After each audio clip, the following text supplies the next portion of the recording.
Syederalun, TNI Manunggal Membangun Desa atau TMMD reguler ke-115 tahun 2022 membuka jalan baru sepanjang 4 km untuk akses bagi ratusan petani di Kecamatan Tiro dan Kecamatan Mutiara, Kabupaten Pidi.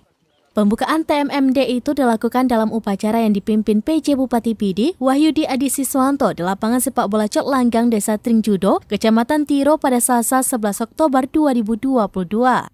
TMMD itu mengusung tema TMMD Dedikasi Terbaik Membangun Negeri.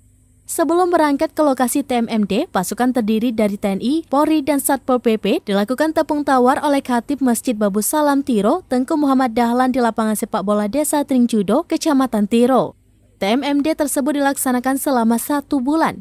Selain jalan, TMMD merehab rumah, memasang gorong-gorong, dan box cover. Dari Sigli, Muhammad Nazar, Serambi On TV.